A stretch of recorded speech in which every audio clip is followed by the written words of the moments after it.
ওরে মুসা, এই বায়না ধরো না, আমার তো দেখা যায় না, এই পৃথিবীর চামড়ার চক্ষু দিয়ে আমাকে দেখা যাবে না। মুসা বললেন, আমি দেখেই ছাড়বো। আল্লাহ বুঝাতে পারেন না, মুসাও ছাড়েন না। অবশেষে নবীর আবদার রব্বুল আলামিন শুনতে রাজি হলেন। আল্লাহ বললেন, মুসা, আগামীকাল অমুক সময়ে গোসল করে ওযু করে তুর পাহাড়ে চলে আসবা।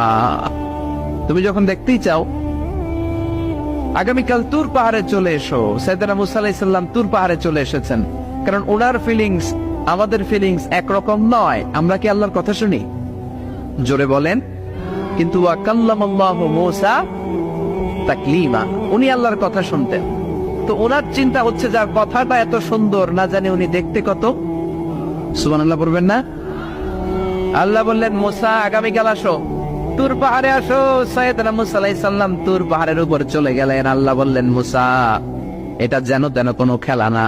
আবার তোমারে জিজ্ঞেস করতে চাই, আসলেই তুমি দেখতে চাও কিনা?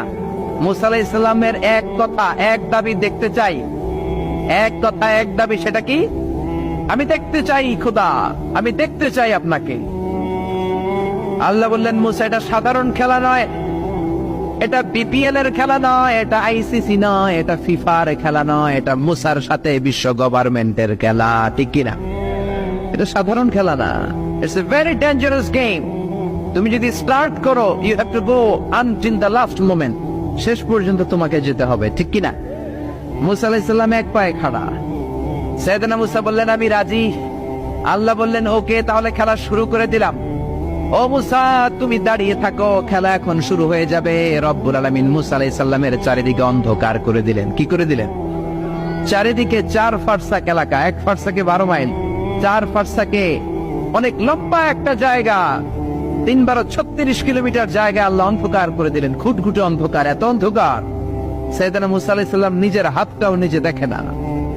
এবার মনের মধ্যে একটু ভয় চলে আসছে, কোন আওয়াজ নাই, অন্ধকার। এবার মনের মধ্যে ভয় এসেছে, কিন্তু আল্লাহকে দেখতে চায়। ওই নেশায় এখন অন্তরের মধ্যে কিছু সাহস আছে না নাই?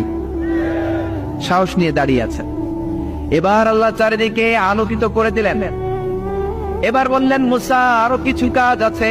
তোমার চারদিকে 4 ফারসাক এরিয়ার মধ্যে কোনো প্রাণী থাকতে পারবে না, কোনো মশা থাকবে না, মাছি থাকবে না, ইঁদুর থাকবে না, ব্যাঙ থাকবে না, পাখি থাকবে না।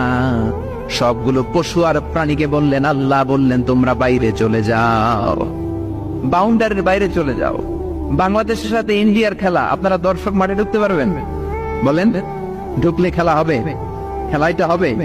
আল্লাহ বললেন, সবাই বাইরে চলে যাও। সব বাইরে চলে গেল। এবার আল্লাহ বললেন, মুসা, তোমার 2 কাঁধের মধ্যে 2